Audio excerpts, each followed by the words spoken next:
Hey guys, I'm Dov, and today I'm back with more Total War Warhammer. We're in online action. I'll be playing as the Warriors of Chaos, as you can see from Big Bird here, and I will be facing off against the Wood Elves, piloted by the one and only Shetland Apache. So for those of you who don't know, Shetland Apache is, number one, a very good player. Number two, he also organizes a tournament. I believe if you want details, I would check out the Total War forums. I believe he has in the multiplayer section for Total War Warhammer, he usually has a pinned comment giving you more details on how to register and so on. I would love to participate personally, but I believe the tournaments, if I'm not mistaken, are held primarily on weekends. And my day job is in a restaurant, so I'm usually working on weekends. And it's tough for me to participate, but, hopefully someday I can enter some tournaments and test my skill against some players of this caliber. But for now, I'll just have to settle for running into them occasionally on ladder. So in terms of the army compositions, I am running my modified Big Bird build, modified for the new patch. We do have 4 Chaos Marauders backed up by 2 Aspiring Champions. The Big Bird carrying Plague of Rust, Searing Doom, and Transmutation of Lead.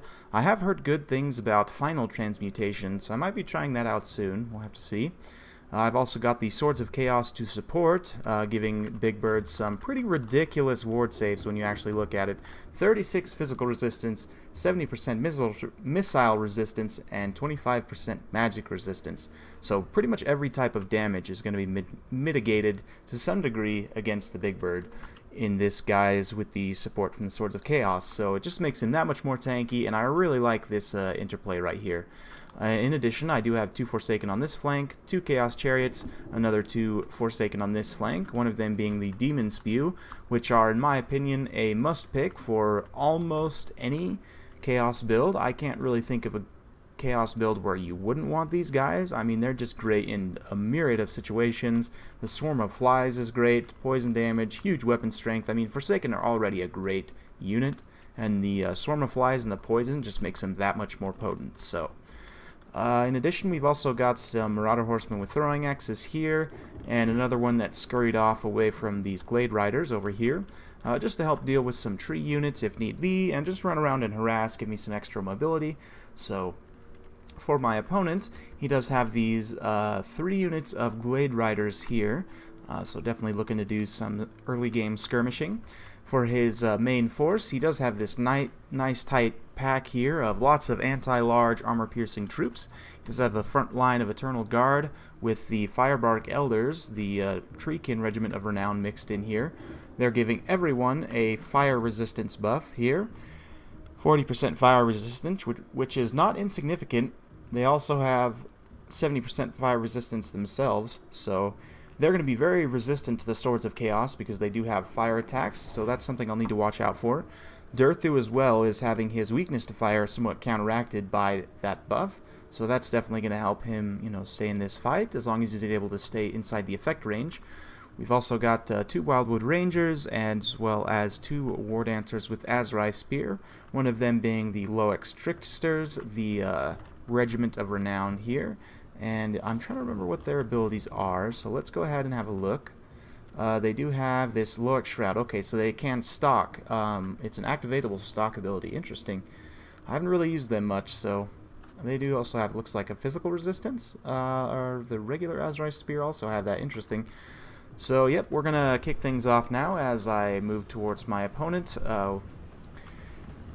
Definitely going to be in for a good time. Just using Big Bird to screen some of these missiles. They're going to do very little damage against him, so I can effectively just kind of use him to run around and harass these archers and sort of push them around, push them away from my squishy Marauder infantry, which would take quite a bit of damage. They do have a missile block chance of 35%, which isn't terrible, but only 15 armor means they would take a lot of damage from these missiles, so I'm just trying to not let that happen too much. This trade is not going to be effective for me in the slightest, just because the Marauder Horsemen, they're armor piercing, they're not really meant for this. They don't have the range to really compete with the Glade Riders. They do have a missile block chance, but only 15 armor again, so they're going to try and get out of there. The Swords of Chaos with their 120 armor, and they also have a missile block chance. They won't take a ton of damage, but still, I don't want let my opponent get any free fire, because obviously with Chaos, as of right now, we don't have any healing, so we're just bringing the forces around, trying to sort of screen my opponent and get him a little bit off balance. I had ordered a sort of a wheel order to try and, you know, kind of force him a little bit out of position and sort of get a favorable engagement here. These Chaos Marauders are going to be used to somewhat meat shield, and a critical mistake from Shetland Apache here, getting Durthu outside. I believe he had an attack order on these aspiring champions, which he is going to be able to beat them down fairly quick, but we'll go ahead and pop it in slow-mo here. You can see transmutation of lead going down, debuffing this entire pocket. These Chaos Chariots got in here, got a nice charge, did some decent damage, but I'm not going to micro them very well, and they're going to sit in here for a while and get taken out fairly quickly by all these armor-piercing anti-large troops. So not great for me. However, we did get favorable engagement here. These Eternal Guard are going to get torn to shreds, but my Marauders are not going to hold up too well here. They will trade somewhat cost-effectively against these higher-tier troops due to their lower armor, and the armor piercing isn't going to be great here, especially with the transmutation of lead. It's going to help negate the combat stats and help the Marauders trade somewhat more effectively. The Forsaken here you can see wrapping around the flank. Swords of Chaos getting tied up in these Azurai Spears, not really where they want to be. However, we did catch Durthu out, and he is getting surrounded by these aspiring champions, which their magic damage will cut through the physical resistance. However, they don't have great armor piercing, so the Branch Wraith as well is over here. He's getting beat down a little bit, but casting some healing magic here. We've got all kinds of crazy buffs going on. Looks like Foe Seeker here. Sword of Daith going off, doing some damage and tearing away the little armor that the Chaos Marauders have. You can see now the Swords of Chaos starting to pull away, and it's turning into somewhat of a blob fight, which is going to favor the Wood Elves considerably with their healing and all this anti-large armor piercing. You can see Flock of Doom going off as well from Durthu, doing a ton of damage to these infantry units. You can see the Marauders are already in bad shape. Chaos Chariots are already pretty much routed off. The balance of power is starting to tip in my opponent's favor. These Marauder Horsemen as well getting shot up pretty bad. These ones over here weren't being microed well, so I'm going to try and bring them back in. But we have caught Durthu off guard. Plague of Rust now upgraded on him, so his armor is going to drop dramatically, and he's going to take quite a bit of damage from these Forsaken and, you know, aspiring champions here, or at least more than he normally would. But I am pulling more of my infantry back to try and help with this infantry fight. As well, the Swords of Chaos charged in the back here and are now going to pull through along with the Big Bird. And we are going to get some epic titanic combat here as the Swords of Chaos and Big Bird charge into combat with Durthu. And away from the support of these the Firebark Elders, they are going to be able to do quite a bit of damage here. This is nearly a worst case scenario for Durthu. He's got the armor piercing, fire damage of these the Swords of Chaos coming in, and they're just doing an incredible amount of burst damage along with Big Bird. He does have magic attacks, and although his armor piercing isn't great, he will bypass the physical resistance of Durthu, so it's not going to be a great trade. Another overcast Plague of Rust here, just tearing away his armor. Now we've got the Demon CPU and Forsaken in here, and Durthu is in really, really bad shape. He's going down in a big hurry, and he's going to be able to not quite make it through, and he does go down. So some epic titanic combat here, felling Durthu. We're going to get, and now the Wood Elf forces are attempting to respond. We're getting a Searing Doom overcast in this huge area of effect, getting quite a bit of damage done actually for the cost. And you can see the Elf forces trying to Zerg in here to save Durthu, but not quite there in time, and we're going to be able to punish them somewhat with that bombardment ability. And some of the Wood Elf troops are starting to get fairly low here. These Eternal Guard are pretty much routed off, but however they have fairly well beaten my infantry line. You can see the balance of power, despite Durthu going down, is quite heavily in my opponent's favor still, so we're definitely facing an uphill battle. Let's see if I can pull this one back. The Swords of Chaos are wavering. They're not in great shape, but due to Sarthorael being unbreakable, he's going to be able to stand in here, tie up these Firebark Elders. The Swords of Chaos do not want to be fighting these Firebark Elders, however. With their great fire resistance, they'll be able to do very little damage to them. You can see the Demon Spew holding on this side, racking up kills in quite a big hurry. They're helping these other Forsaken hold out, slightly surrounded, but still doing quite a bit of damage. We're going to start to get some troops rallying in the back line here. Another transmutation of lead going down, just trying to negate the combat stats of my opponent, let my Forsaken last a little bit longer, get a little bit more damage done. Sarthorael's still at about 60% HP. We've got the Chariots coming back in, not really getting an effective charge because of the Treekin here, but definitely getting some mad chaos going down in here. It looks like Earthblood going down to try and heal some of these troops, keep these Firebark Elders in the fight. They still do have most of their unit models. It looks like all their unit models, actually, so that's a very good play. Definitely trying to keep those guys in the fight. You can see now, though, some of the elf units are starting to get low enough to get routed off. The balance of power is starting to come back in my favor. It looks like we might be able to pull this one back. A lot of my troops are rallying as well, so we're going to bring in a charge here. We're going to drop a Overcast Plague of Rust on these Firebark Elders, just so that my Marauders and Forsaken can actually do some damage to them. You can see, actually, excuse me, not an Overcast, just a regular Plague of Rust, bringing him down to 50 armor, but still, that's not a huge amount of armor, and they will take quite a bit of damage there. So you can see most of the Elf Infantry is now pretty much tattered at this point, and it would seem that the balance of power is starting to flip back in my favor. However, when you're at this stage of the battle against the Wood Elves, especially when they have you know, still Glade Riders left, quite healthy, with still some ammunition, it's a very dangerous situation. You don't want to get overconfident, and you know, you want to try and stay together and just path through, defeat the infantry units that you can get a hold of, and you know, just try and weather this storm here. It's going to be tough, but you know, we'll see. We'll see. It may look like it's back in my favor, but the Wood Elves are still very dangerous in this kind of late game phase here. If they have missile units that you can't catch, and if they still have ammunition, it can be very, very painful. You can see the Swords of Chaos here trying to shatter the Loex Tricksters, and going after the Firebark Elders. Again, they're not going to do a ton of damage here, but with Big Bird for support, they will be able to rout them off. Hopefully do enough morale damage to get them out of here. The rest of my infantry and the chariots are just charging around, trying to get a hold of whatever infantry units they can. You can see these Forsaken are aggressively, you know, just going after whatever they can get their hands on. They are pretty fast. They won't be able to catch the Glade Riders, but they can pretty much catch all the Elf infantry that remains. But because they are out in front, away from these Marauders who have a missile block chance, although they do have 75 armor, that's not a ton. And because of their, you know, they don't have a missile block chance whatsoever, they will take quite a bit of damage there. So it is a bit unfortunate, but you know, they hopefully we'll be able to get the rest of these infantry out of here. You can see fire coming in, doing some decent damage, shooting those Marauders in the back to bypass their missile block chance. Going to be getting some good work done there. Over here, we're trying to catch these Glade Riders now with the regrouped Marauder Horsemen. It's not a fight they would necessarily win. I'm just trying to charge them down. But I decide, you know what, let's see if we can get a cheeky little charge on the back of these expensive Wildwood Rangers that have rallied. And this is going to be a very nice charge here.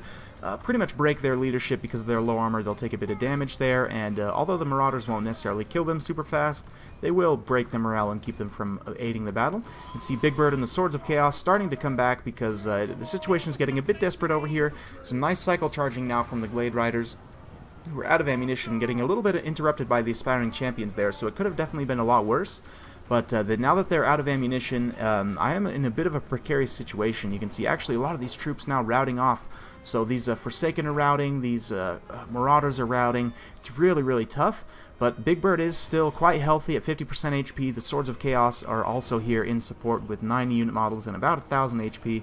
So we're going to fast forward a little bit through this stage here as we regroup our forces. And you can see I'm able to catch a little bit of these Glade Riders here with the Swords of Chaos, and they're going to get in here and just absolutely massacre these low armor, you know, Elf skirmish cavalry, and they're going to definitely try and get out of here as quick as possible. Big Bird will come in and get a nice terrorize, chase them away, but yeah, you can see the Branch Wraith here getting a Plague of Rust, putting him down to 0 armor, and he is going to get chased down by the Swords of Chaos, and the fire damage will definitely apply here, as well as the anti-infantry bonus. But the issue with this guy is he's just going to get pushed around mostly because he's an infantry unit, and it is going to be a bit hard for them to actually land attack animations, which is a bit unfortunate. It's something that CA needs to address. Like here, you can see this guy is just going to push him around all day. He does get one attack animation there, but for the most part, they're just going to push him, and he's not actually going to get any attack animations. So, a bit tough there, but we did rout him off, so we're going to try and keep him routed off.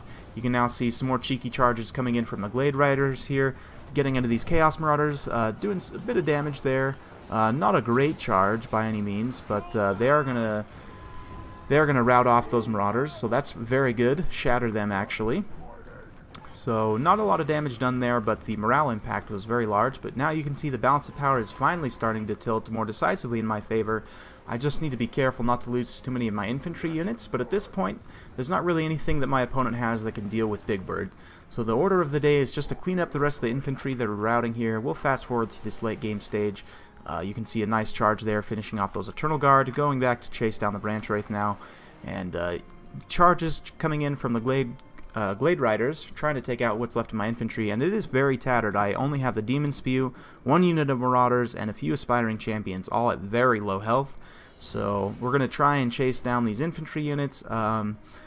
My opponent's doing a good job of keeping me off balance, just not allowing me to fully commit in any one direction. We're just trying to, as I said, get this Branch Wraith out of here. He's still somehow alive despite being chased down. He does shatter there, and over here my opponent charged in some of his forces. We were able to terrorize them, and despite him routing off a few of mine, I was able to, finally carry the day. The Wood Elf leadership, despite being very high, did finally break. So very, very good game to Shetland Apache. As always, when I saw his name pop up on that quick battle, I was very excited to test my skills against him, and it was a very, very fun battle. I hope you guys enjoyed that. Taking a look at the breakdown here, the Marauders didn't do a lot, but mostly they're just there to break the charge and do what damage they can. Big Bird getting 36 kills, helping fell Durthu is very important. The Forsaken are what will generally get a lot of kills in this matchup. You can see 2 chevrons, 1 on each of these Forsaken, 78 and 93 kills respectively. 52 on this one is respectable, not as much as you would probably want, but 127 on the Demon Spew. And guys, that's 127 Wood Elves. That's not 127 Goblins, it's not 127 Zombies, it's 127 Wood Elves, who are pound for pound some of the best fighters in the old world. So that's very impressive. I absolutely love this unit, would pretty much never go to battle without it. Definitely very good. The Chaos Chariots didn't do a whole lot because I didn't micro them very well, but they could have done more. They did help a little bit there in the end game. Swords of Chaos helping to fell Durthu was essential. Their fire damage and armor piercing is very good against the tree units, and definitely I would recommend bringing the Firebark Elders if you're going to be facing off against Chaos as the Wood Elves, because I believe you'll pretty much see the Swords of Chaos in that matchup every time. The Marauder Horsemen didn't do a lot either, but again, just helping disrupt, doing what they can. Aspiring Champions pretty much got beat down, but they're mostly just there for morale support.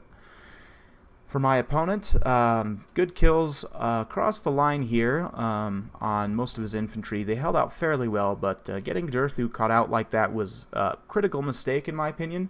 And I think it's what ultimately cost Shetland Apache the battle. If his units had been able to hold their leadership, and if he was able to carry Durthu into the late game, it would have been really tough. But I'm not sure that Durthu, previously I would have said he's a great choice against Chaos, but I'm not sure that he's the best choice now because of the Swords of Chaos. I think this unit alone makes Durthu potentially not viable unless you keep him with the Firebark Elders. If my opponent had done a better job of doing that, I would have had a lot harder time killing Durthu, and I think the battle might have gone in a different direction. But hopefully you guys enjoyed that. It was an epic game. Well played to Shetland Apache. Thank you very much for that great game. If you're liking the content, subscribe, and like the video, share with your friends, and we'll see you all next time.